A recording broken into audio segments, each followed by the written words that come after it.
well, what would happen if I chose my value first, if I chose freedom first, if I chose me first, rather than everybody else or me in the future? Eine Frage, die sich sicherlich nicht ganz so leicht beantworten lässt und wahrscheinlich einiges an Erfahrung voraussetzt, an dem Wunsch und dem Willen zu experimentieren mit dem Leben und verschiedene Optionen auszuprobieren. Und genau das hat Angel B gemacht, genau das ist eine Leidenschaft dieses wunderbaren Mannes, den ich in Bali kennenlernen durfte, denn als Angel an einem Punkt in seinem Leben gestanden hat, als er sich vom Leben so überwältigt gefühlt hat, dass er einfach nicht mehr weiter wusste. Da hat er begonnen, sich diese Frage zu stellen. Ja, was wäre, wenn ich die Dinge ganz anders machen würde, als ich sie bisher gemacht habe? Scheinbar gefangen in einem Job, den er damals gemacht hat, der ihn überhaupt nicht mehr erfüllt hat. Er war auch ohne Ideen, was er sonst machen könnte, was es sonst für ihn zu tun gäbe im Leben. Vor wenigen Monaten hat Angel in Bali seinen 59. Geburtstag gefeiert. Und zwar eine Woche lang. Mit Freunden an Wasserfällen, in den Wellen, am Dancefloor, das Leben feiernd. Herzlich willkommen zu einem ganz großartigen Gespräch mit einem der inspirierendsten Männer, denen ich in den vergangenen Jahren begegnet bin. Das ist jetzt keine Übertreibung. Ladies and Gentlemen, hier ist, aufgezeichnet in Bali, für eure Ohren und Herzen, der Abenteurer, Lebensentdecker, Big Wave Surfer und spirituelle Lehrer Angel B. Hallo zur 116. Folge von 1000 First Steps, deinem Podcast für das Größte in dir. Mein Name ist Jakob Horvath und die Wellen des Lebens zu reiten, das durfte ich auch lernen in den vergangenen Jahren, dir heute dieses Gespräch näher zu bringen mit einem, der diese Kunst des Wellenreitens, des Reitens der Wellen des Lebens gemeistert hat, inspiriert heute dich hoffentlich so sehr wie mich, als Angel und ich uns in Bali bei seinem Vortrag auf einem Festival kennengelernt haben. Angel erzählt im Interview von seinem typischen Familienleben mit Ehepartnerin, 2 Kindern, Haus, Kredit und einem klassischen Job. Bis er vor circa 10 Jahren einen mutigen Schritt gewagt hat, um sich 7 Jahre lang der Praxis des Seins zu widmen, wie er das nennt. Mit Neugierde, Mut und Vertrauen sein Herz zu öffnen für die Erkenntnisse, die ihm das Leben schenken wollte. Is suffering necessary? I say it's optional. Right? So how do we make it optional is by becoming more comfortable with it. Auf seiner Reise war ihm der Ozean immer ein sehr großer Lehrmeister. Angel surft seit 50 Jahren. Richtig gehört? Das ist eine 5 und eine 0. 50 Jahre. Und was er von den Wellen des Meeres über die Wellen des Lebens gelernt hat, was wir von all dem lernen können, das erfährst du gleich. Außerdem teilt Angel sehr wertvolle Insights über Freude und Neugierde, über Yoga und Meditation, über Selbstwert und das innere Kind, über Tantra und Tod und über die wichtigen Erkenntnisse, die er immer wieder bei seinen Visionssuchen alleine in der Natur gesammelt hat. Eine solche Visionssuche ist übrigens auch Teil unseres Männer-Retreats Mann.Sein von 2. bis 6. August im Salzkammergut. Am Nachmittag noch eine Schwitzhütte und dann gehen wir jeder für sich eine Nacht lang alleine in den Wald. Natürlich in sicherem Rahmen und gut begleitet, aber jeder für sich verbringt die Nacht allein im Wald. Ganz wichtiger, entscheidender Punkt hier. Und ja, ansonsten erwartet dich 4 Tage lang in einer wunderschönen Umgebung im Salzkammergut authentischer Austausch unter bewussten Männern, Praktiken und Rituale zur Rückverbindung mit der Natur und unseren Wurzeln und neue, klare Antworten auf die Frage, was es bedeutet, als moderner, selbstbewusster Mann auf der Erde zu wirken, zu führen und zu lieben. Einige jener Fragen, die ich mir mit sehr viel Leidenschaft und sehr viel Interesse seit 2 Jahren immer mehr stelle und ein ganz großes Herzensprojekt kommt damit auf die Welt, gemeinsam mit meinem lieben Freund, dem Florian Palzinski, der selbst 12 Jahre lang als buddhistischer Mönch in Sri Lanka und Thailand gelebt hat und heute, ja, mit viel Liebe und Herz seine Berufung lebt als Yoga- und Meditationslehrer. Ich freue mich riesig auf dieses Retreat. Wenn es dich ruft, wenn dich diese Beschreibung alleine schon irgendwie anspricht, dann schau vorbei auf der Website. Da findest du alle Infos zum Mann.Sein Retreat von 2. bis 6. August unter dem Link in den Shownotes. Wenn du Fragen dazu hast, kannst du dich natürlich jederzeit gerne bei mir melden. Ja, und wenn dir 1000 First Steps gefällt, tust du uns einen Riesengefallen, wenn du uns eine 5-Sterne-Bewertung auf iTunes hinterlässt und die Folge mit deinen Freunden teilst. Abonniere unbedingt den Podcast, um keine neue Folge zu verpassen, und schreib mir deine Gedanken zum heutigen Interview sehr gerne auf Instagram @jakob.horvath unter dem Post zur Folge. Und jetzt bleibt mir nur noch zu sagen, enjoy the ride.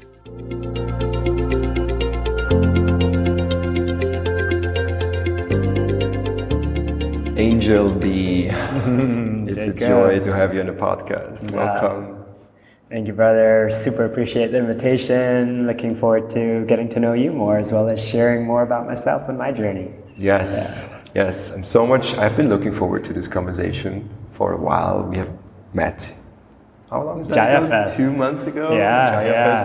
It was so good. It was so good. It was such a hub of inspiring people and these like very, empowering, encouraging talks you listen to, and you were one of them with your talk where I first met you. And when I read it in the lineup, in the schedule of the talks, riding the waves of life, I knew I had to be there. I didn't know you by then, but I knew I'll be there, and it was an inspiring talk, and I would love for us to go deeper into your passions in life and talk about how surfing, especially, has been a path to spiritual awakening for yourself. Yeah. And more, whatever wants to unfold out of this conversation. Let's just Absolutely. flow with it like the waves flow through the ocean. Naturally and potently and powerfully and lovingly. Yes, absolutely. I love this invitation. Well, let's start off with yourself, Angel, as a human being on this beautiful planet. You just turned, and this is like such a... I had to ask again because I couldn't believe it, actually. You just turned 59 a few weeks ago. 59, yeah. Wow. And you just shared, like, I can't believe it. You said 49. Yeah, it comes as a slip of the tongue every now. I say 49. Wow, no, it's 59. But I feel younger and younger every year. Yeah, and this is the energy that I could feel at the very moment you started talking at the Jaya Fest. And I'd love for people to listen to this podcast. Just check out the YouTube video and see your radiant smile, and it's just so inspiring to me. So maybe let's just start off with the question: what kept you young through your whole life? Like in that way of like you now being 59, feeling like, hey, what? Just don't feel like it. Yeah. No, that's a great question. My number one response to that, whenever asked, is your attitude to life. My attitude to life. I think generally for human beings, how we handle stress determines our age more than anything, more than our diet, more than our workout routines, more than anything. It's how do we actually manage and respond to stress. And really, that's what that talk about riding the waves of life is about. I have a tattoo here on my arm in Sanskrit, and it's Sundarya Lahari, and it's beautiful waves. And as a surfer, obviously that makes sense, but really it's a philosophy of life, and it relates very much to what keeps me young is what keeps me alive, right? Aliveness, not just alive, surviving, but alive, like really living, right? And so this is really cultivating practices and awarenesses of self and of those around that allows me to manage stress well, to be in my joy more of the time than not, and just to make choices that affirm aliveness in me and around me by amplification. Yeah. And that amplification to me became really present when we had this ecstatic dance Oh, the Jaya Fest, and there was like, you were like dressed up in such shiny clothing and like sparkles and glitter, and it was like amazing to watch, and you were like dancing and like having so much fun, and you were like this pure joy in you, and it felt like the very moment like I look at you, I feel joyful too. So it's like this contagious state of being that I feel, as far as I know, many people appreciate in you as well. Like when I talk to other people here and brothers from men's groups and stuff, it's like everyone knows you. It's like, oh yeah, Angel. He's this angel. Like he's like this joyful human being. Yeah. And I also understand that it has been a journey for you too, right? To arrive at that. Absolutely. And I want to speak to the joy first, and then really come back into how that becomes more grounded for us as humans, at least in my journey, and how I feel that can be more so for others as well. But yeah, I just want to receive your reflection, and yes, the community's reflection is really beautiful to be recognized and seen in this way. And really it's my primary teaching as a coach. Coaching is a big part of what I do. But more than what I do, it's what I am, right? And for me, that's more important than how I make money, right? It's how I impact the world by being. Yeah. And that's why my name is Angel B, right? My last name is Benjamin, but I just shortened it down to B because that's what's important to me. And I've really, honestly dedicated the first 7 years since leaving my commercial career, 11 years ago now, I dedicated 7 years straight to the practice of being. And this is what allows, I feel, a human to really come into a sense of self that can be joyous. What would that look like? 7 years practice of being. Well, I think it would be different for everybody. Right. For me, just short backstory. I had the very typical life. Very traditional kind of normal upbringing, family values, family, marriage, children. I was married for 25 years, have 2 kids. Had the house, the white picket fence, the cars, the debt, the mortgage, the job, all of that. Stress and overwhelm and joy as well. But more or less this big question, how to balance life and work, right? And relationships and the things that you want to do. And very overwhelmed. I think I'm a sensitive person, so I'm constantly going into states of overwhelm. And so for me, it came to a choice. It came down to a choice after 20 odd years working in a career. I had to look at myself and ask, if my value is freedom and joy, and the traditional route in modern day society is work hard, save money so that you can afford the vacation, so that you can afford the comforts, the this and the that, the moments of joy, the moments of satisfaction and gratification, some point in the future, or little bits here and there. That just leads to overwhelm because there's never enough of those payoffs. Yeah. And so for me, I came to a point where I was just so overwhelmed by life. I said, well, what would happen if I chose my value first, if I chose freedom first, if I chose me first, rather than everybody else or me in the future, right? To choose me in the future seems like still so far off. Yeah. And what would that be anyways? And yeah, exactly. So I made a decision to clean the slate, and choose freedom first and try to figure out how to make it sustainable along the way. Fly the plane while building the plane, right? And what that takes is a lot of fucking courage. I bet. A lot of trust.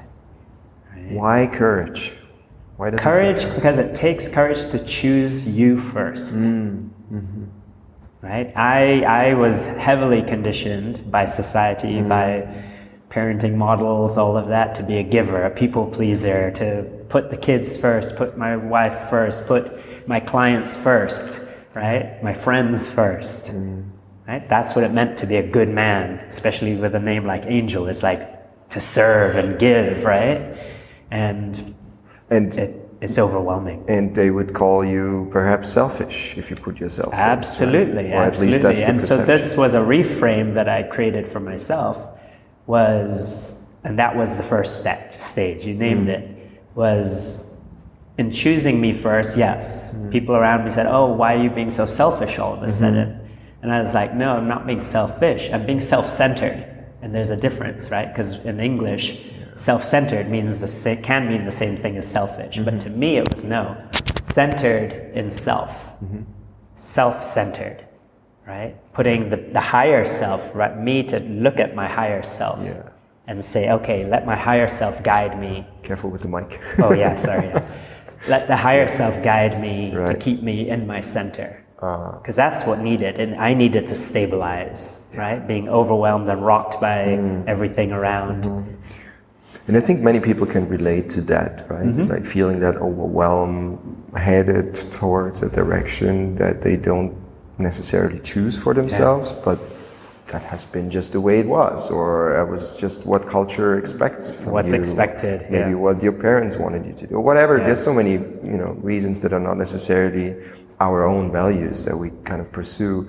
But then it often comes to the point, and I can so much relate to the courage part. I've also been in a full-time career as a TV journalist, and it took a lot of courage for me to step out of that safe harbor, basically, with a safe, good income, and then just setting sails towards a big, wide, vast, unknown ocean, not knowing what really to expect there.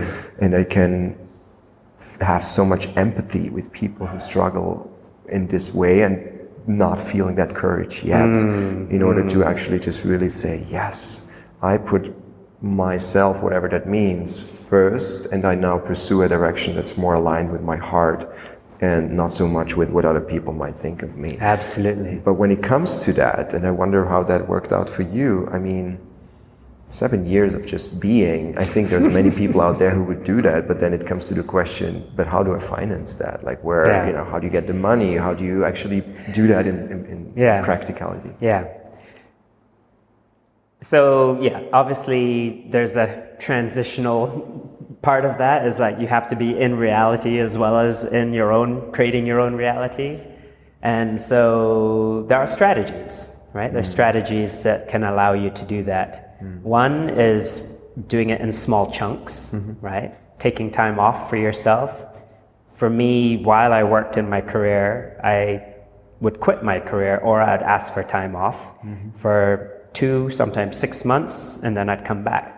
I was able to manage to do that because I really valued the importance of that. And because I did good work, my employers wanted me back.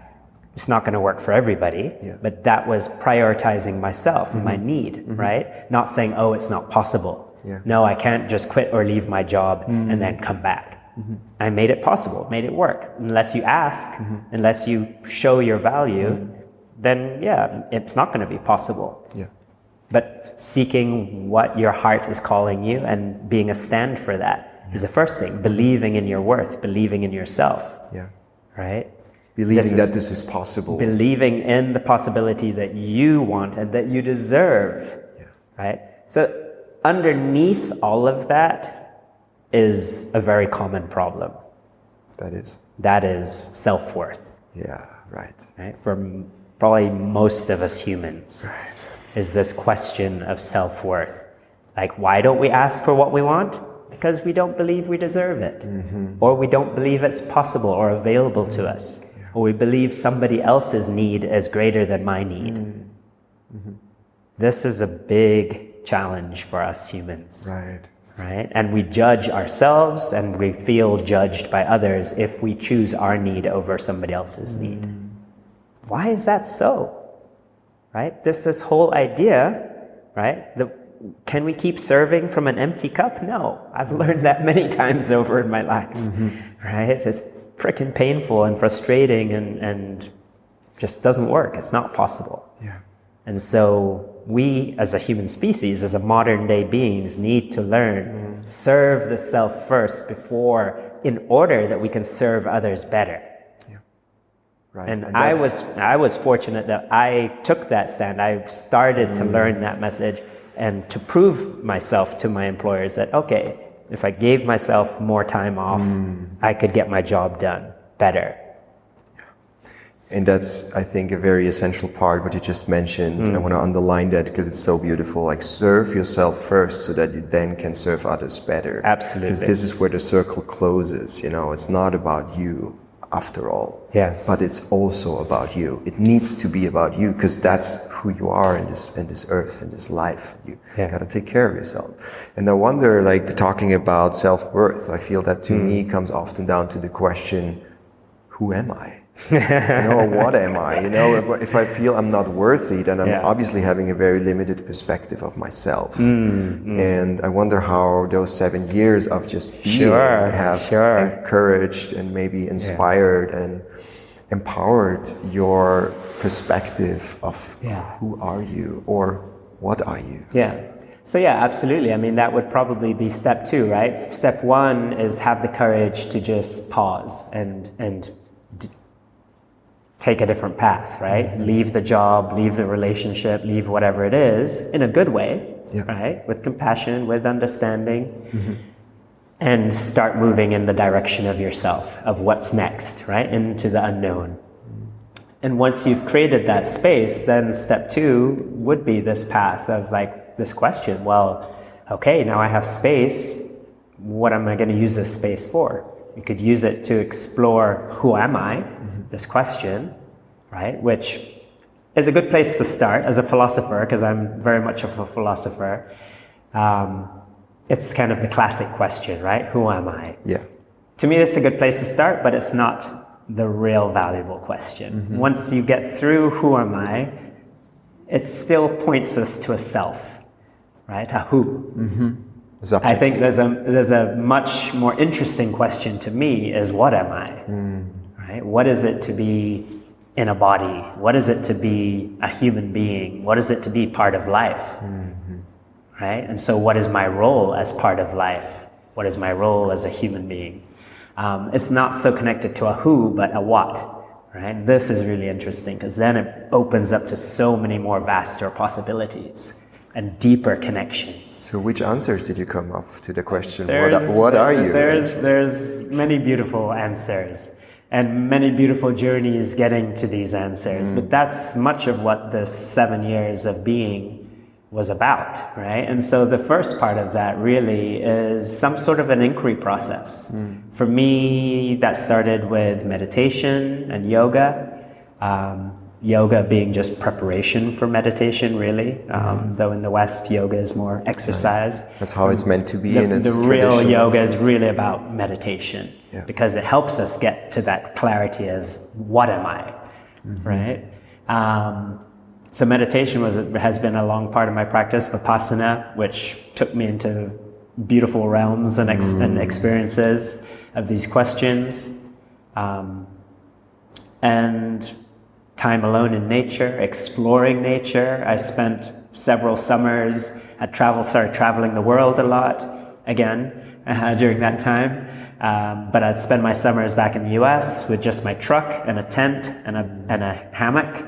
And I would just go back into the wilderness trails, back off-road as far as I could go, just spend time alone, you know, and amazing. And it's incredible how we can connect back to our innocence, our childish nature, right? Our inner child is the one that is still nature, right? It's the adult that's so disconnected from nature. And so this is a big part of the journey, is really reconnecting to nature to find our own true nature. Right.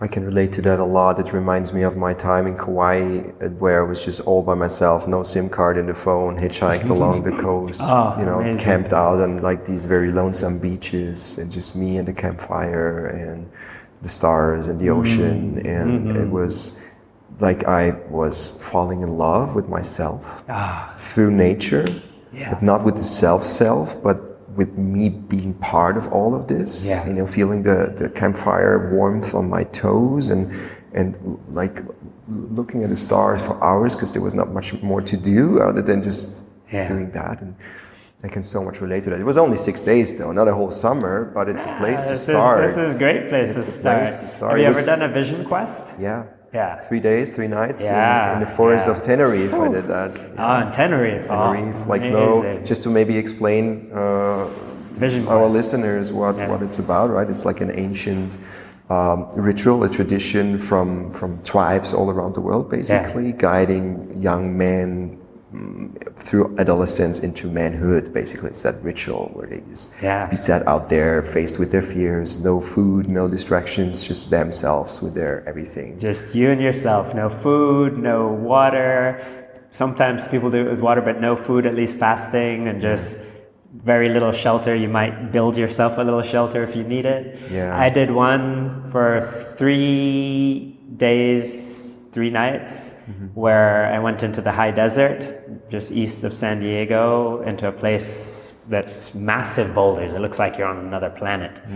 And I stayed on top of one rock, naked, for 3 days and 3 nights, That's with just a jug of water. Amazing. And You just stood there. just stayed on the rock. I mean, did I lay not- down. Yeah, you lay down. I danced, I laid down, I slept, I sat, I meditated, but just on this rock, I was just determined to stay on this rock for the full time. So, And wow. I think it's safe to say that you're a very adventurous person. And then there's maybe a lot of people listening. It's like, okay, yeah, but it's not for me. It's too edgy, too far out of my comfort zone. Yeah. But as you said before, it would look different for every everybody. person. And I think that's an important thing to mention because you don't have to do those like seemingly crazy things. No. You just start where you're at and start with the small things and connecting with nature. Yeah. It's just beautiful. I say just follow what excites you, follow what feels like an inspiration, you know, if you had an idea or a curiosity, or you might have overheard a conversation like this one, and thought, oh wow, you know, that guy did that. Oh well, wow, there's this waterfall that I know that I would love to go spend, you know, 2 nights by, camp out. Then that's your thing. Yeah. You know, it's whatever your inspiration, your heart calling is telling you to do. Make that your teacher. Right. And go to the edge. Yeah. And I think this is maybe something that we can connect this conversation to now. I think it's a beautiful direction to take, is becoming comfortable with the discomfort. Absolutely. Right? It's like going to the edge, feeling the discomfort, feeling it's freaking scary to be alone in the forest with only your tent and hearing all these crazy noises. Yeah. And then just learning to become more comfortable with the discomfort, not needing the discomfort to go away, but just being with the discomfort. What's your relationship to discomfort? Well, this is the big teaching of life. I mean, for me, this is really what life, the journey of life as a human being, is all about. Is, you know, the Buddhists have it as life is suffering. And so what is our work here as human beings is to become more comfortable with suffering, right? Is suffering necessary? I say it's optional, right? So how do we make it optional is by becoming more comfortable with it, right? There's a teaching that I have, which is the only way to guarantee safety is to not need safety. And a lot of people are like, what? Like, no. What do you mean? What did he say? Can you explain? Right? The only way to guarantee safety is to not need safety. Is because you actually don't need it, or because you find it in yourself? Both. Exactly. And when you do one, you do the other, right? It's by being able to be safe within yourself, be able to trust yourself that no matter what life throws at me, I can respond. I can make it through. Right? Okay. I can find the solution. I can find a way. It's not, life is not happening to me, it's happening for me. Right? This is a huge orientation that most of humanity's not quite got to yet. So most of us are like, overwhelm, oh shit, oh duck, oh dig my way out. You know? And still many people have heard about it, but then it's like, oh man, get lost with that. I can't hear it anymore. Happening for me? What the fuck do you even mean? You know? But this is it. This is part of the practice though, is it starts with a reorientation to who am I, right? To go back to that question or what am I? I am life. I'm not a who. I'm not, yes, I'm a person. I'm this person with a name and all of this. But I am life. I'm part of life. And so if life is happening, it's happening for me. It's not going to be happening against itself, right? It's happening for its growth, my expansion, my growing experience, my deepening. And so if I can orient that life is happening for me, then what that means is when shit's going down, I need to pause and listen deeper. I need to pause and feel into how can this be for me? Like, what's the positive possibility here, right? If what's happening doesn't feel good, maybe if I just stay with it, as you said, stand on the edge without backing away and without leaping over, and just pause and be with it, some clarity will come, or the intensity of that moment will start to dissipate. Because just like pain, right? Pain in the body is just a sign from the body, hey, pay attention, something here needs your attention, right? But when you pay it attention, it tends to dissipate a bit, right? Yes, of course, there's situations that it doesn't, but generally, that's how life is. It's signs come, things come, signals to pay attention. When we're present with things and we pause to be with it, clarity comes, or the difficulty, the intensity, the suffering starts to soften. And then we can see the opportunity. Then we can see what the gift is on the other side of the pain, on the other side of the discomfort. Yeah.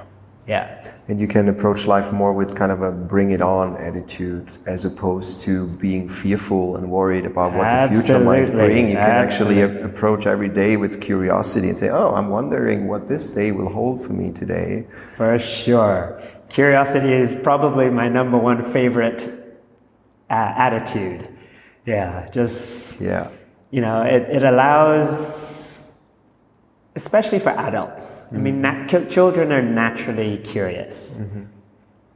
I think adults, it's something that we ought to practice more, right? Because it's what allows possibility to show up. Is because when we're not curious, we put people in boxes, right? We put ourselves in a box. We say life is this way. This person is always that way. This is what's going to happen because that's what happened before. Right. But if we stay open and curious, then we're just in the moment and able to see the wonder of the nuance and of the big aha that might be coming through as surprise and as beautiful, rather than, oh, that's scary, you know? It's like, be curious to everything. This is how we can connect as human beings in relationship. Like if you're in a long-term relationship, it can go dry, you know, if there's not curiosity. Yes. And I feel that it's not necessarily something that we are being taught. Because when you're curious as a child, you're going to do things that are just not accepted oftentimes, you know, and then you'll get in trouble. You don't get any dinner if you do this, or, you know, that's not an acceptable behavior. So I think we have to relearn that, especially in our Western practice that, make that part of our practice, you know, ask the question why, you know, as adults, you know, children naturally ask us why? Don't ask too many questions, you annoy me. me. But they're being curious. We should be asking why all the time. Right, because we feel like we have figured it out, we know. Yeah, you know? We get so annoyed when people ask us why. You know? But it makes sense too. Like the mind wants to understand, the mind wants to know, because that's what makes us feel safe ultimately, right? The unknown is an unsafe place for the mind. So if you're caught up in the mind, approaching the unknown with that feeling of, oh, I don't know and I'm okay with that, is sketchy. It's not easy. But this is our evolutionary path, is to become more comfortable with the unknown, right? More comfortable with the discomfort of the unknown. Because the unknown means more possibility. The less I know, the more possibility there is. That's my goal in life. You know, I love reading, I love learning, and I love to think that I know a lot, but my goal is to empty out all the things I know so that I can be just open to the wonder and amazement of everything as it arises in the moment. And in Zen to Buddhism, see everything with new eyes, right? They called it the beginner's mind Exactly. in Zen Buddhism, and like being open like a sponge and just Yeah.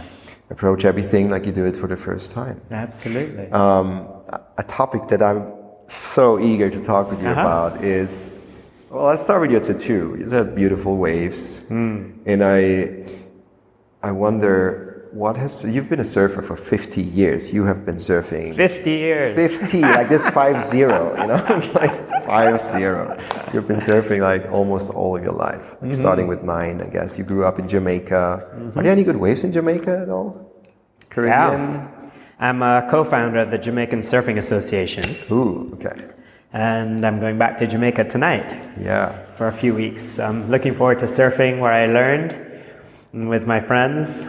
Still long-time surf community there. So yeah. My question would be, what has surfing, like the path and the journey of surfing and the practice and the spiritual practice of it, what has that added to that whole journey of yours? Yeah. Oh, so much richness. Yeah, for me, surfing is not just a hobby. It's not a sport for exercise. For some people it is, for sure. It's one of the things that I love doing, because if you're a surfer, you're out in the water. Surfers tend to not talk to each other much when we're out surfing. But I like to go up to people and I ask them 2 questions. I ask them, what age were you when you started surfing? And why do you surf?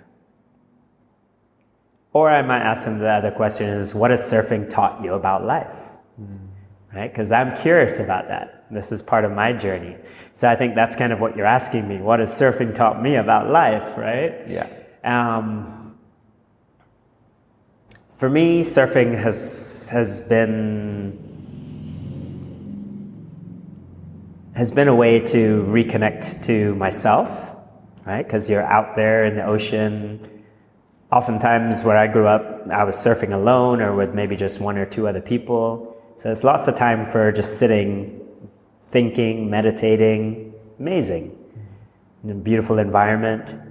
It's also an opportunity to connect with nature, right? And not just any nature, but the freaking vast, magnificent power of the ocean. I mean, this planet is what, 2/3 water and ocean, right? It's the most alive, powerful thing on the planet itself is the ocean, right? The source of all energy, right? And if you believe in evolutionary theory, it's where we came from. So for me, every time I go surfing, it's a return to the source. It's a return to the source of life. Right? It's an opportunity to plug myself back into the most powerful thing on the planet, pretty much the planet itself. Right? And so this is just to either purify and let go of all the bullshit that's back on the land, right? The relationships, the arguments, the bad conversations, whatever else, and to empty that out and then just to fill, just to allow the osmosis of that energy and that nurturing and that beauty just to soak back in to remind me of really what and who I am. Right? This fullness, this aliveness, this quiet yet beautiful power. That's the ocean, Mother Ocean. Beautiful. I call her Lover Ocean. Yeah. Lover Ocean? Yeah, more than mother, just lover. And I mean, I can imagine, and maybe it was for you the same way, especially when you begin with surfing, it's a love-hate relationship, right? Oh because the ocean can be fucking scary. It can be brutal, a brutal teacher at times.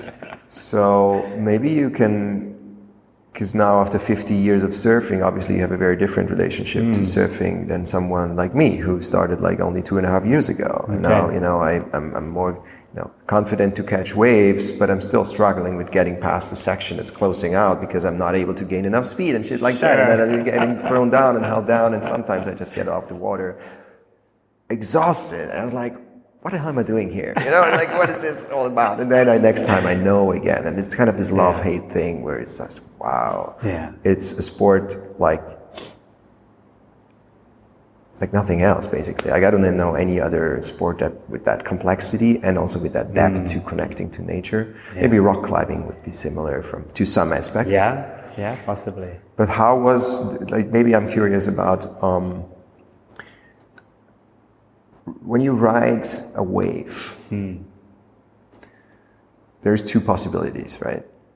I'd love to hear yours. I mean, there's obviously more, but there's like two main ones. Like either you ride it or you fall.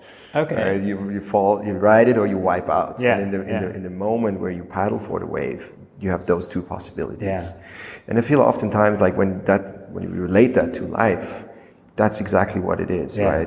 When you approach something new, you face the unknown, you try something new, and then you have this, either it works or it doesn't. Either you make it or you wipe out, and you might be held under the water for quite some time, which can be scary. Sure. Yeah. What's your take on that? Yeah. Well, I'd like to offer some different perspectives. Oh yes, I would love to hear it, actually. Well, there's many possibilities. I think the first possibility is not whether you ride or you fall, it's whether you go or you don't go. Right? Do I go for it or do I not go for it? That's the first possibility. Right? And this is a teaching in life itself, right?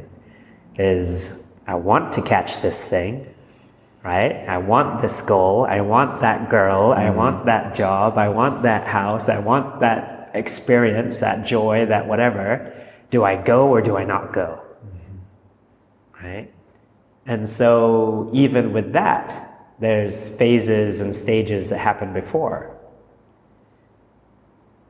And this is what makes it a spiritual journey, right? Is the preparation for the journey itself, the preparation for the experience. As a surfer, we don't just drive our car and just grab our board and go paddle out and expect things to happen, right? We prepare. So it's, in a way, it can become a ceremony. It's like preparing for a ceremony, right? As surfers, we learn to watch the charts. We learn to read the weather, the clouds, the wind. We build excitement and expectation. We visualize the ride even before the ride happens, right? This is how we learn about manifestation in life, right? Positive visualization, right? It's like seeing it before it actually happens and then having the experience. And so there's all of these things that we do that we can use surfing as a metaphor for life, for how we do life, right? Is the preparation to learn, to educate ourselves, right? To talk to others, to learn from their experience, to build excitement and expectation, to create a vision for ourselves of what it might be like, what to build that inner feeling, right? That excitement, that anticipation, even before we go to the beach, right? It's like that's part of the experience. And then when you get to the beach, taking time, make sure your equipment is right, that you've waxed on, your leash is good, you stretch, right? You take your time, you warm up your body. You're like, okay, you're getting ready for going into battle, right? You're getting ready. You got to be prepared because all these things need to happen before you can make that decision. Am I going to go or am I not going to go? There's all of this preparation beforehand. Because why, on what would you base that decision otherwise? If Correct. You're out there, exactly. What is the foundation of the decision? Exactly. Yeah. There's so much that has to happen before, right? And then even before you enter the water, this is something I do, is ask permission. Ask permission of the ocean, right? And I always ask for safety. I say safe entry and safe return, Ask for permission. May I enter? Not that many surfers probably do that, but it's a beautiful thing because I'm entering my lover ocean, right? I'm entering her and asking to receive her energy, asking to dance with her, asking to go deep and to really express my love and be loved up by her. It's a deeply tantric experience. Absolutely a tantric experience, right? Amazing. And then an experience then also that you're prepared to share with others, right? There's a beautiful thing that I think is surfing is one of the few experiences I can think of in life that allows us as humans to practice this one thing. And it's a word that very few, even English speakers, know the meaning of, but it's a very important word. And that word is compersion. Do you know the meaning? Compersion. Compersion. No, I don't know. Okay. Well, even English speakers, I know it's probably not your first language, but compersion is the opposite of jealousy. So compersion means finding pleasure in somebody else's pleasure. And surfing is something, when I go out surfing, I see a guy paddle and drop into some bomb-ass wave and get this thing. I can feel I can see him, and it's not just the visual excitement, but it's the feeling inside me. I'm going, yeah, go, oh, yeah. You know, it's full joy, full excitement, like it was me, right? I'm enjoying his pleasure, you know, or her pleasure on the wave. Compersion, it's something that we as humans need to be able to relate to another person's joy, not be jealous. Oh shit, he got a good wave, now where the fuck is mine, you know? I don't know if I'm allowed to use curse words. As many as you want.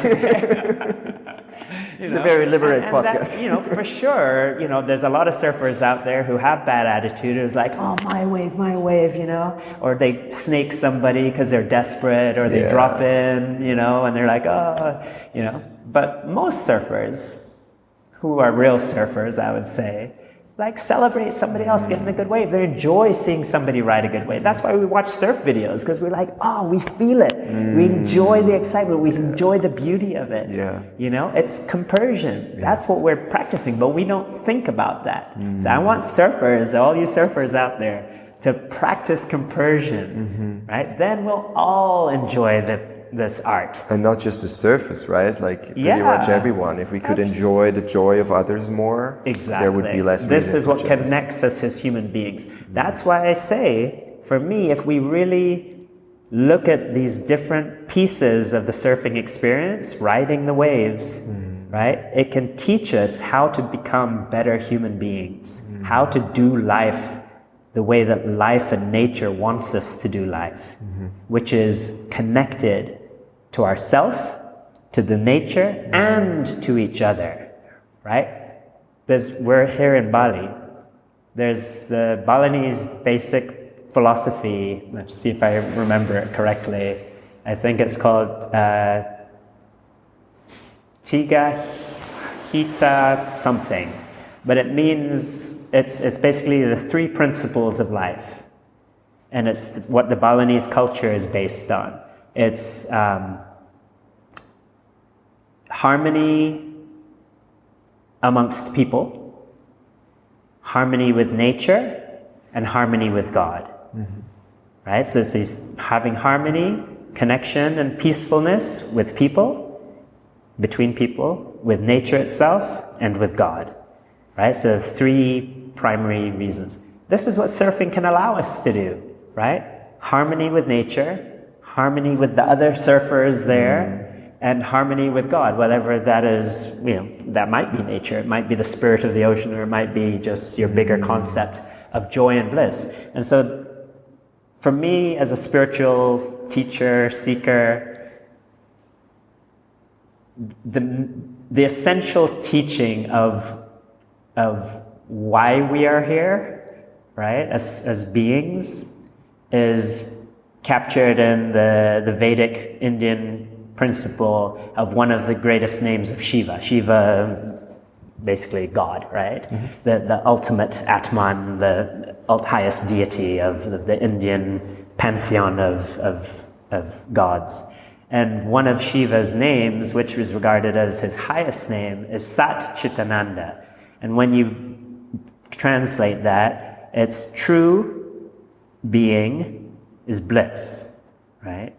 And so, as a surfer, right, what it means, true being is bliss, is the same thing as true existence is joy, right? And what do we call joy in surfing? Stoke. It's the same thing. Bliss and like that feeling we get from riding the waves or having a good session is, oh, I'm so stoked, right? It's like, that's what we're seeking. As a surfer, that's all we're seeking. We're seeking stoke, right? It's It's full the body same thing. response It's there. the true experience of stoke. That's the spiritual journey. That's what we're here for, is to be just like in this, full aliveness, right? Full aliveness, right? If you ever get a barrel and you get spat out of the barrel, you're like, oh yeah, I mean, you can't help yourself. Yeah. You're just in that moment of pure bliss, right? And that's what we're here for. That's what we're embodied by spirit and consciousness for, is this experience, right? To be fully embodied, but fully ecstatic.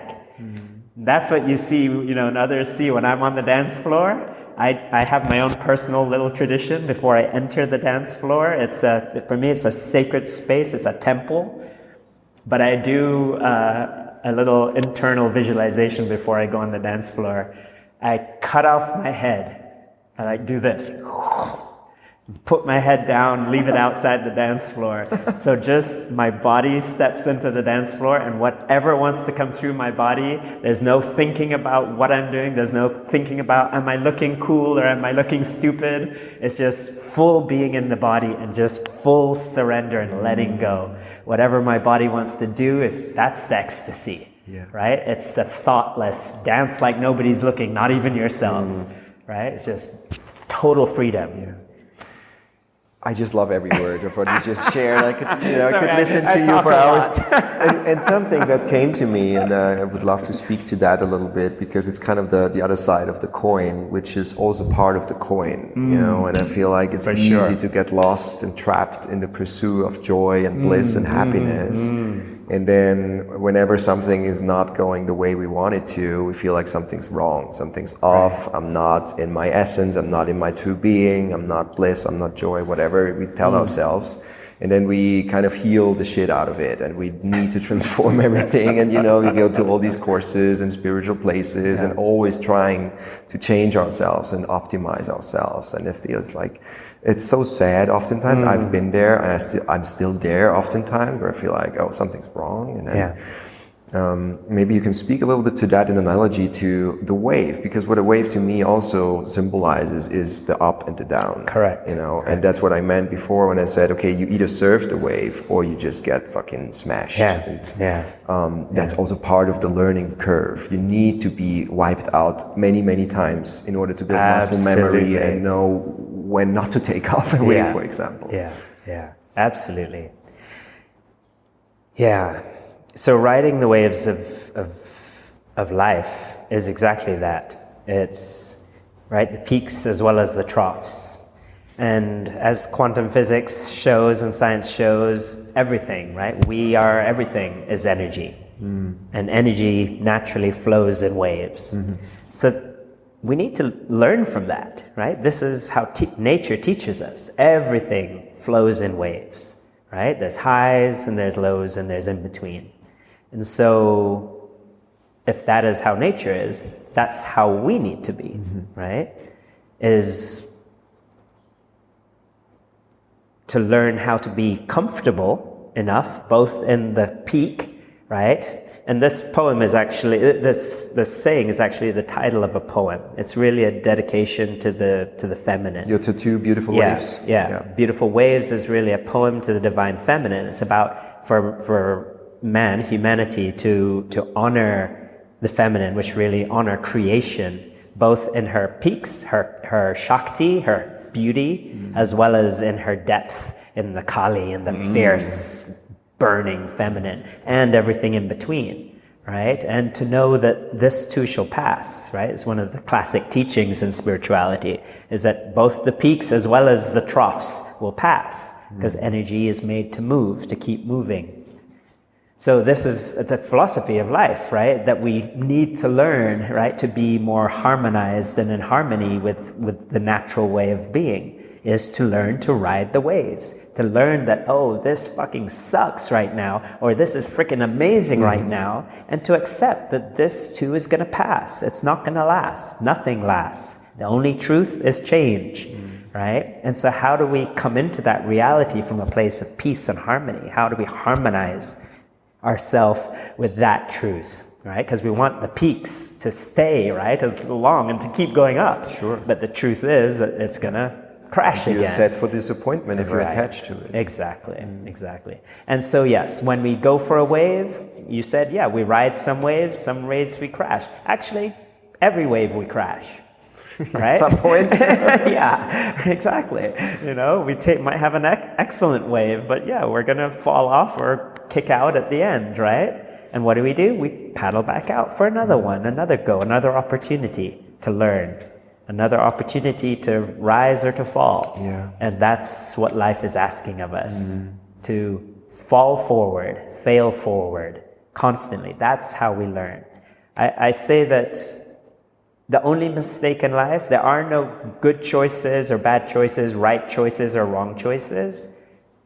The only error we can make in life is not to learn from our choices. If we don't learn something from something that doesn't go the way we want it, that's our problem. But there's something to learn. Always. From the things that we like as well as the things we don't like. Yeah. The only mistake is not to learn. Yeah. And then, thinking about it, what surfing else is, it's dangerous. It can be really dangerous, depending on the size of the waves and everything. But surfing is like quite a risky sport, quite a risky endeavor to do, you know. And we're in water, which we don't breathe, so. Right, exactly. I mean, and many people just died doing this. And statistically few. Statistically few? Yeah. In relation to how many practice it? Yeah. It's one of the relatively safer sports, probably statistically. Injury-wise, there's injuries, but in terms of deaths, I think statistically few. Yeah, it's like with shark attacks, right? Yeah. You only hear about the incidents, but but where I want to go with this is there is a possibility for serious injury, for death, as with many things that you do in life. Sure. And if there's one thing really, really certain in life, it's death, sooner or later, right? And that was one of the more inspiring things that I learned from you and your talk, and you know, the way you relate to death and the relationship you build to death over time, and how that actually has enriched your way of being alive. Yeah. In your response, I already feel that we're hitting a good point here. Just jump in and share whatever's present for you now on this topic.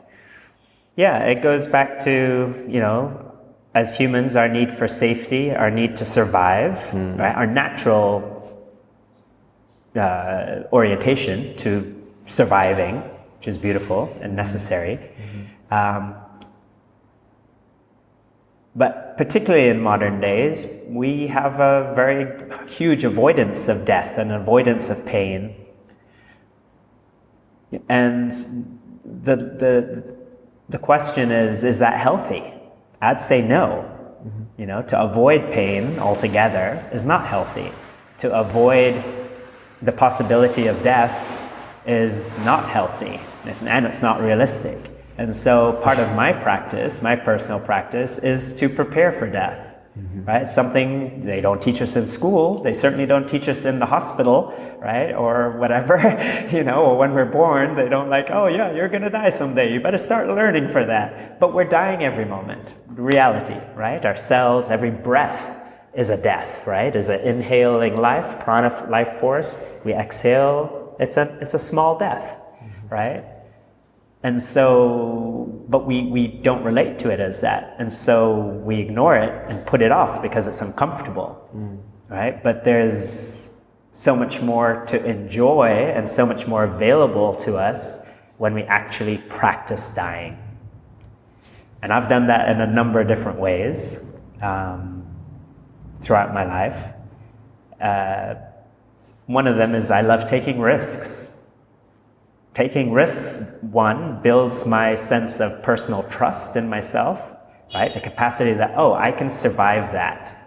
I can survive that and probably something similar to that, right? So from age 5, my parents took me to Mexico and took me to Acapulco. And I was like, I want to do that. These guys are cliff diving off of 100 feet, right? My mom signed me up for diving classes at age 5. So age 6, I was diving off of 10-meter platforms, and then I became a cliff diver throughout my whole teenage years. And my whole life, my goal each year was to dive from a higher spot each year. I probably did that until I was 40-something. What was the highest you jumped when you were still About 40? 100, just over 100 feet, probably. Feet. Yeah. So that's 30 meters, more or less. A little Plus, bit more, yeah, 35 yeah, meters. Yeah. And then neck injuries and things. I was like, okay. But I've always been a risk taker because that's how I, one, build more confidence and capacity for facing life, and the adrenaline. I guess I'm an adrenaline junkie, right? I love that aliveness, that rush of like danger and excitement and surviving. And to me, that's what keeps me alive and healthy and in tune, right? Is that capacity to deal with whatever life throws at me and to push back at life. Too. It's like, oh, I want to try this thing I've never tried before, you know. So, from bungee jumping out of a hot air balloon to cliff diving to driving a Lamborghini at 180, you know, in traffic, all kinds of crazy things. Free diving, I think. Free diving, sure, absolutely. Free diving most of my life. Ayahuasca, bufo. Right, are things that take you to that edge out of your reality, potentially into a death experience. Just working with breath, right? Breath holding, free diving. Many different things. But just taking risks in life. Do I take that job? Do I go after this relationship? Right? For many people, it can be like a death-defying, frightening experience. But how are you going to make that decision? Yeah, sometimes it's just so scary to open your heart to someone. Oh. Shall I really go with this? You know, shall I sure. really allow myself to fall in love with someone? Yeah. It doesn't have to be jumping out of a hot air balloon. Absolutely. And jumping down any cliffs. And I love that you just brought that in because this makes it more relatable. And I think this is again the place where you find your edge. Find what is it that scares you the most at the moment, and then just see if you can progress towards that edge. You know, do I put down that deposit? You know, do I gamble that thing? You know, whatever it is. Do I take the chance of asking that girl her name? Right? So there's so many different things in terms of how we risk, right? And really, what does it come down to? What are we risking? For most of us, it's our ego, right? It's not usually a physical thing. It's usually an emotional, a psychological thing. And I love taking those chances because that's what allows us to connect, right? When we come out of the self, the who am I, the poor me, the little me, and we just take the risk to open to the all, right? But creating safety is important for yourself. And as I said, it comes with practice. There's a beautiful teacher here in Bali, Rick Smith, who teaches authentic relating and awakened leadership. And one of his beautiful teachings is a thing he calls the tender edge. And what that means is keeping one foot grounded in safety while exploring the edge of your tenderness with the other. It's not to go over, but just to spend a little more time on your edge. Because that's where we can see, oh, it's not as scary as we thought it was. Right. While still training your nervous system to feel safe in a way. Exactly. It's all about training the nervous system and seeing what's possible, right? So it's a beautiful practice and something that I've done my whole life. Is I consider myself an edge walker. I tend to probably walk the edge more than the tender edge of 1 foot grounded in safety, but I think you get there by making that your practice. How many situations have you had where you thought you weren't too fast, it's over? It's actually physically over? Not as many that I was aware of, perhaps. Okay. I love that answer. I've always had a strong... So this is the other principle. Trust in the universe, right? To trust life. And it doesn't mean a foolhardy trust, right? Foolhardy trust is one thing. That's like, no, you don't have the skill sets, you don't have the experience, you don't have the teaching, you haven't checked it out enough, you haven't prepared yourself enough. That's foolhardy trust. But when you build your capacity and your survival ratio enough. Right, you don't paddle for a 30-foot wave and then you trust that it will work out if you your never first surfed time before. out. Exactly. So it's a practice, right? Trust and risk-taking, safety building is a practice. But that's how you guarantee safety, is by practicing non-safety. Practicing non-safety is how you create safety, right? This is a tantric principle as well, right? Is the purpose of consciousness is to explore what is possible, right? That's, as far as I'm concerned, that's its only main thing, is what's possible? What if, right? Is a beautiful question. What if, right? And then to see, okay, what's possible beyond here? And I'm a life explorer. This is what life is inviting through me, is to explore life. And Tantra is about that. It's tools for expansion. That's the definition. One of the definitions of the word Tantra is tool for expansion.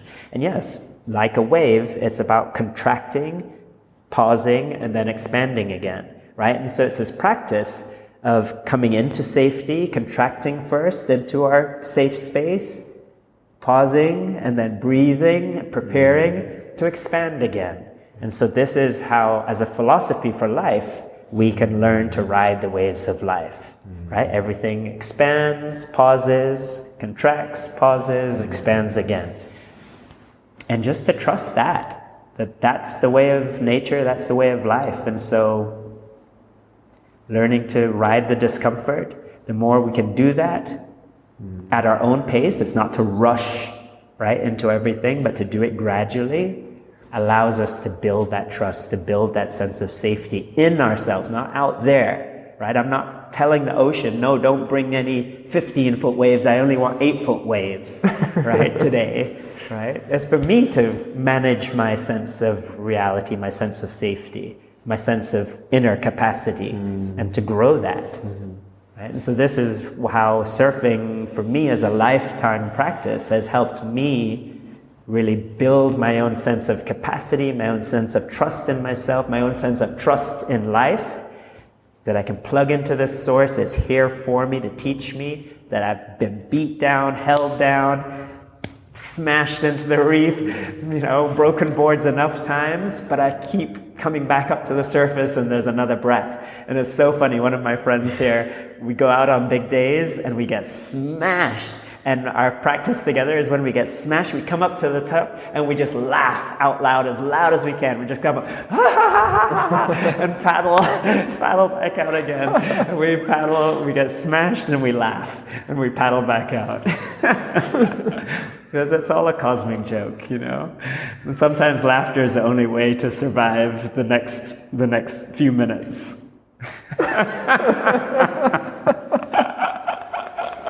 See, that's what I meant with, your energy being so contagious. It's just so insanely funny, like, in a way, like this contradiction of insanity, like someone who would like crack up completely in the face of danger. Yeah.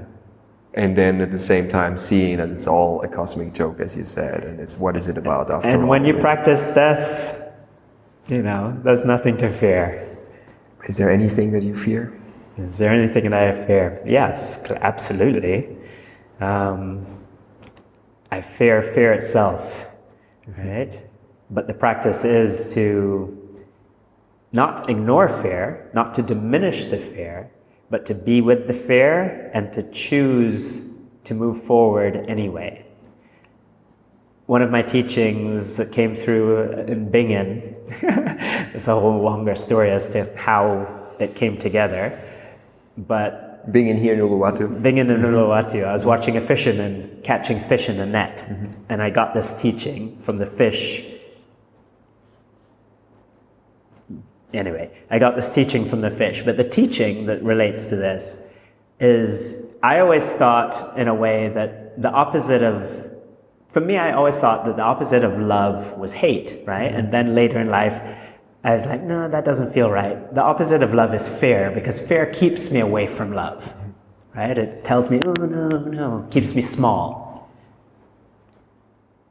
This fishing nature observation taught me something new, which I find quite powerful. That fear is not the opposite of love. Fear is love's companion. Fear is love's companion. Oh, that's beautiful. Because fear is always asking me, or having me ask myself, how can I love this more? How can I love this that scares me, that terrifies me more? Wow. And so fear is not its opposite, it is actually its companion. It goes hand in hand with love, because it's there to support more love, to create more love. That's like... I learned this from a fish. It can like rebuild your whole relationship with fear, basically, what you just said. It's deep. Yeah. It's deep. Yeah. Thank you for sharing. And this is like also relating to the fact that you can literally learn from everything and everyone. Like even a fish can teach you something. Yeah. Wow. Yeah. And so with surfing, it's that, it's, absolutely. I'm terrified some days because I love big waves. I love surfing. I love that feeling of the power. And sometimes, though I've been surfing my whole life, I know I'm out of my depth at times, especially here in Bali, right? But there's a part of that fear, which is I trust that fear to keep me safe, for one, right? And I also trust that fear is going to invite me to keep expanding my boundary, my edge, and to bring more joy once I return from that edge safely, right? So this is beautiful. This is what life wants of us. It wants us to keep growing, to keep expanding, to keep experiencing more, because then we're freaking alive and living life fully, right? But not foolhardy. Right? Not foolhardy. Yeah. Wow. To wrap up this, I'm so filled with inspiration just listening to you. I feel like this whole conversation is an expansion itself. Yeah. And when I hear you talking about now this is what life wants of us, and maybe to return to the start of this conversation, you turning 59, and perhaps listeners now have a better understanding why we talked about like how ridiculous it is, basically, like hearing that number and then like hearing you talk about life. We don't know if you have another day or another 40 years. I don't know if I have another day or another 40 years. But if there's one thing that you really want to bring forth for the rest of the time that you've got in this body, on this earth, what would it be?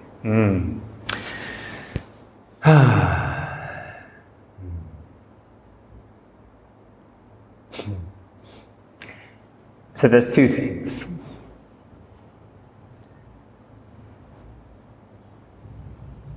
One of my main teachings, which I feel I embody and teach that way, but also offer through my coaching, mentorship, is that we all have the same job. We as humans all have, everybody goes, oh, what's my purpose? What am I supposed to be doing with my life? What career, what this, what that. But for me, there's a sacred clarity that we all have the same job. And for all of us, our number one job, J-O-B, is the joy of being me.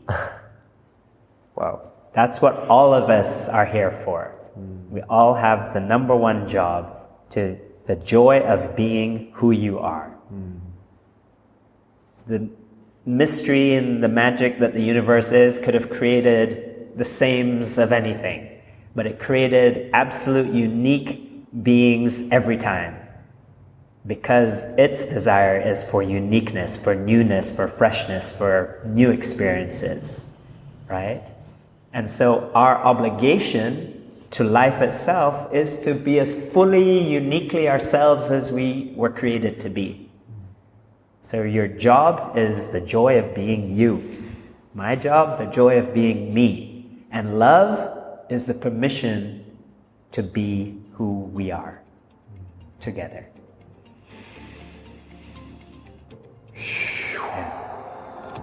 I love that so much. Angel, it's been such a joy, such a joyful experience being this conversation with you. I'm glad we made it happen. Thank you for making time and space for it today, even though it's your travel day. I couldn't say no to this opportunity, and we've been talking about it. I just felt your energy, your sincerity, your beautiful reflections of me and our occasional meeting. And yeah, just a pleasure to get to have this banter and to get to feel your story and your curiosity, your perspectives on life very much aligned to mine as well. So very much really appreciate this opportunity to share with your audience and to invite anybody who's interested to connect with me more. Absolutely. We'll put all the links in the show notes to reach out to you and find out about your work and your coaching. And it's been a pleasure to have you here. And next time we are back in Bali, the both of you, I want to go surfing with you. 3 weeks. I'll be back in 3 weeks. So. It will take me until autumn probably. It will take me a few more months, but we'll do that. Yeah, that would be super fun. Nice. Thank you so much. Thank you, Jacob. Such a pleasure. Was für eine wunderschöne Energie, was für eine Freude, die der Angel da transportiert und was für eine Inspiration. Ich hoffe, du hattest mit diesem Gespräch mit Angel B genauso viel Freude wie ich. Schreib mir sehr, sehr gerne auf Instagram @jakob.horvath, was du dir aus der Folge mitnimmst, wie Angel B dich heute inspiriert hat und gerne auch, wenn du irgendwo anderer Meinung bist oder andere Erfahrungen gemacht hast. Ich freue mich über angeregte und konstruktive Diskussionen. Teil die Folge mit Menschen, die sie ebenfalls hören sollen. Abonniere den Podcast und schreibe uns eine 5-Sterne-Bewertung auf iTunes. Vielen, vielen Dank für deinen Support. Wenn du 1000 First Steps gerne direkt unterstützen möchtest, dann kannst du mich einmal im Monat umgerechnet auf einen Cappuccino mit Hafermilch einladen. Damit finanziere ich Software für den Podcast, technisches Equipment und mehr. Und wenn du dich für ein höheres Level entscheidest, dann meditieren wir einmal im Monat gemeinsam live und du bekommst Zugang zur stetig wachsenden Meditationsmediathek mit wunderschön geführten Meditationen, Aufzeichnungen von Ritualen, Übungen und mehr. Und auch dazu findest du alle Infos in den Shownotes und unter soulbase.jakophorvath.com. Wir hören uns in 2 Wochen wieder, wenn du möchtest. Bis dahin wünsche ich dir eine gute Zeit und nur das Beste. Dein Jakob.